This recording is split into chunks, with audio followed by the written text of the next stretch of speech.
That Buddha, when he became enlightened, realized that all of us have this Buddha nature.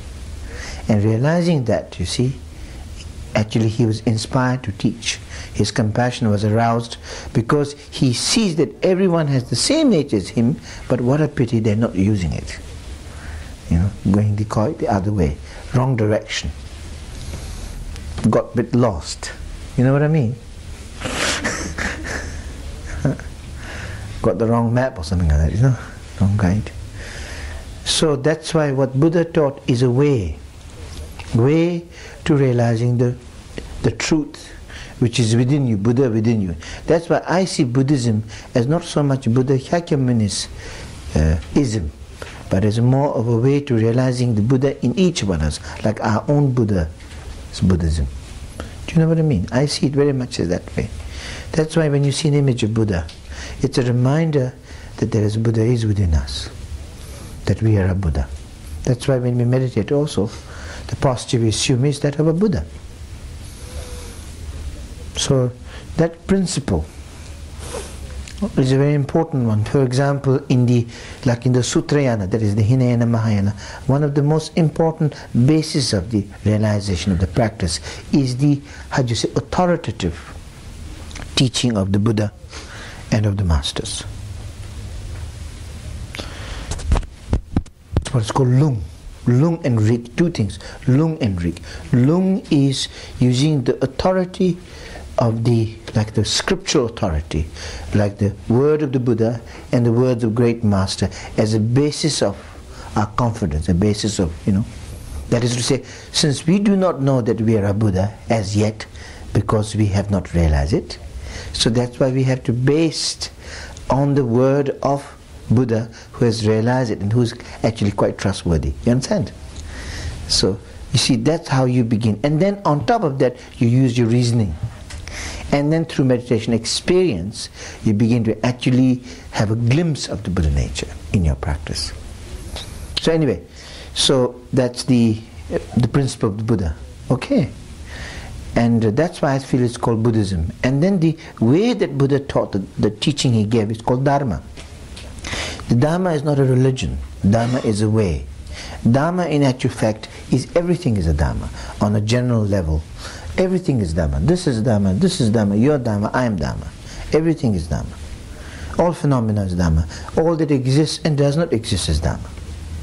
But then you might ask, why is the Buddha's teaching known as Dharma? It's because the Buddha's teaching is the truth that is the essential nature of everything. That does not exclude anything, but is the essential nature of everything. So therefore the as-it-is-ness nature of everything is the Dharma. That is the truth. That is the naked truth. You understand? The as-it-is-ness of everything. That is the Dharma.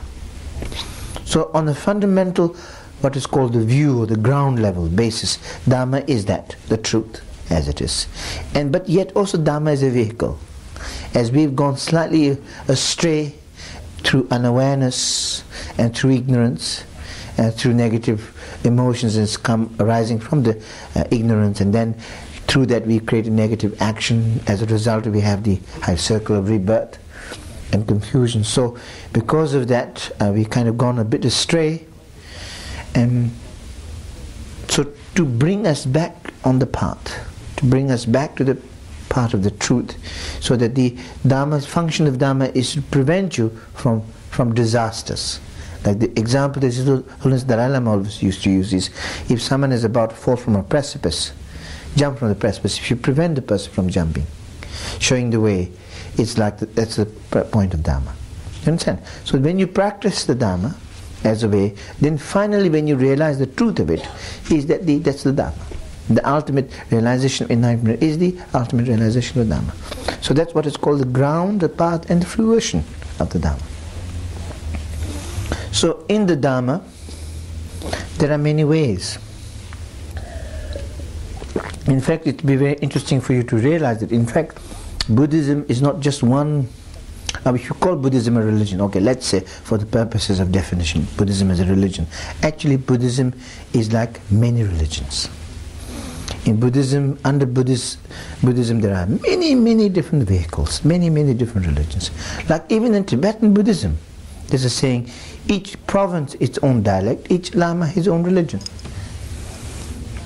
So many. Because that, you see, when you work with beings, when you work with, the people are so different. You need different vehicles. That's why the richness, and you see the so rich the teachings and the methods are, is not that to kind of, overwhelm you with this richness, but rather because there are so many variety of methods that are required in order to satisfy the different beings, to accommodate. You understand? So anyway, so in this, that the first part, there are actually Buddha taught 24. Buddha taught what is called 84,000 dhammas, teachings. And those are divided into 12. And those 12 are, you see, if you look at the wheel of life, around that is what is called 12 interdependent origination, which is what makes the world go round. And that these 12 teachings are an antidote to all this. Anyway, so now that's that. Then when we come down to the first level, like the beginning of like the Buddhist history, or the beginning of the Buddhist teaching, is like the Hinayana teachings. As I mentioned before here, that in no way wants you to look down upon Hinayana. Because if you start saying Hinayana, lower yana, and then condescending looking at it, you're actually missing the point.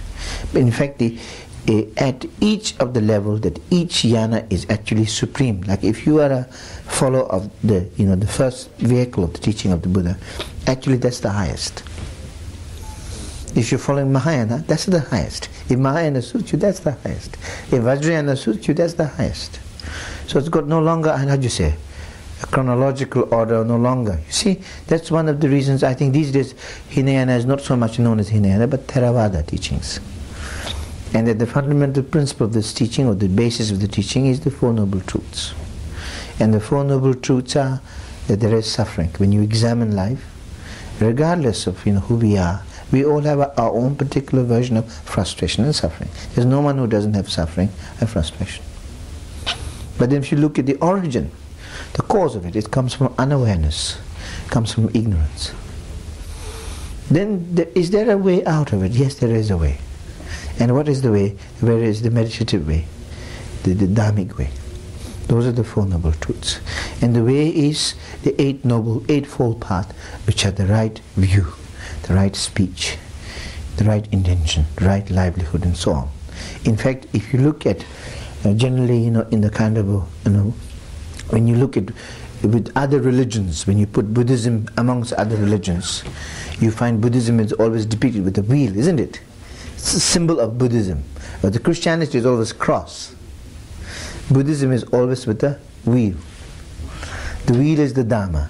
There are actually eight spokes representing the Eightfold Path, generally.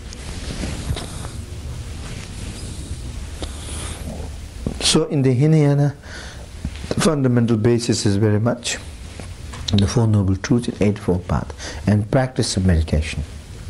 Realizing that you see that the ego is the problem, the root cause of all. That's why what we need to do is to calm the mind first. To calm the mind, bring more clarity and insight. And here, as I said, there is the first approach of the Hinayana, Sravakana Yana, in which you actually relate, there's not so much psychological that level, is very much, down to earth, kind of very, just you experience from life, and from experience when you experience life, there's frustration, there's suffering, and when the suffering is because of ignorance. You understand? But then when you go from that a little bit further, there are some people who are very psychological. So for the psychological, there's another psychological also approach called the Pratyeka Buddhayana, which are kind of like self-Buddhas, or like, because people are psychological, they're just in the world of their own. They just, they don't relate very much, they're very much world of their own. So people who want to follow that way, there's also a way. You just, get into your own head, and look at how your ignorance begins, and you look at how the ego actually is, developed, and you begin to examine. There are many analytical meditations to actually free the neurotic mind of, but the practice is the same, the meditation you begin. And the goal is to realize the egolessness. Egolessness, what does egolessness mean? Is that the problem with us is that the ego, You see, we as ourselves is no problem, but the ego, the extra, that's the problem. It's so that when we are, for example, just meditating, just quietly sitting, practicing, when we find the calmness of the mind, then you find that there is no longer ego there. As there's no longer, you find there's more freedom in that state. Freedom comes from the realization of egolessness. This can come through experience of meditation. This can come through actually analysis also. So that in Hinayana is the practice of meditation, and you begin with that, with sitting practice. Then when you go a little bit further, you come into Mahayana, the greater vehicle. Why greater? Because of your, your courage, or you begin to go a little bit more. Having, got the grounding of the Hinayana, of mindfulness and awareness, then you enter into the dimension of Mahayana, where you begin to look into, not only into the egolessness, into you, but you begin to look at the phenomena. As you look at the phenomena and you examine the life, you find everything is impermanent. Impermanent, therefore inherently empty. Inherently empty, what does it mean? Is that things do not have an inherent characteristics. They only appear when certain things come together. Like we ourselves also, like we are given the name. When a name was given, then the identity came together. Or, do you know what I mean? We kind of a composition of many things. That if you really examine further and further deeply, there is no such thing as really you, or there is no such thing as think. Even for example with the matter, it's only a composition. And because of its certain interdependency happening in a particular way, it creates certain manifestation. I mean, this is the modern science, or the modern physics have proved that, you see. Like for example, these days they make butter out of, In ancient times, they would never thought of making butter out of anything else except from cow's milk, or from yak's. Not yak, by the way. If you say yak's milk, it's completely wrong. Okay, never say yak's milk, because like saying cock's egg, it's not possible. You understand? Yak is the male. It's Nzomo's milk. So if you say to Tibetan, may I have some yak's milk? Tibetan will say, ha ha ha ha ha, laugh. They will laugh at you. So that's a very good Tibetan joke, which probably you won't understand at all. Anyway, so, but you see, these days they make margarine or this thing out of sunflowers, all kinds of things. Butter they make out of peanut. They make all kinds of things. They make all kinds of things from I don't know, from things that you never imagined you can ever make. It's because of interdependent origination. When you begin to know how to put things together, you can make anything from anything. That means there is no such thing as butter. That inherently so. Even butter is milk charmed in a certain way. Anyway, so what does it mean? That means that things do not have an inherent characteristics. Like for example, I was just earlier saying with matter, you break them down into atom. Even atom is now realized to be not in existence. It's only a field of energy. In the field of energy. In fact, that field of energy, that energy is what Tantra is talking about. In Tantra, we come into the dimension of energy and the field of energy. Okay? Anyway, so when you examine the phenomena to be empty and impermanent, you see what it really does is when you realize that everything is impermanent, really impermanent and inherently empty, then there comes a realization that it is futile to grasp, because there is nothing to grasp. Because when you realize there's nothing to grasp, then there comes a kind of a sadness, but kind of an renunciation. Renunciation that comes out of it. Inspiration. You understand? And a compassion comes. Compassion is the realization of the release. You understand? The release. Release in the sense of realization. It comes in compassion. And compassion comes for those beings who have not realized, or beings who are stuck in their perpetual confusion. Not here in the sense of like a pity or looking down condescendingly, but one of very much a kind of, very much a feeling for them. And then the main thing is the compassion comes from that realization, which is the source of what is called bodhicitta. Bodhi is the enlightened essence, citta is the heart. The bodhicitta, the enlightened heart or the enlightened essence,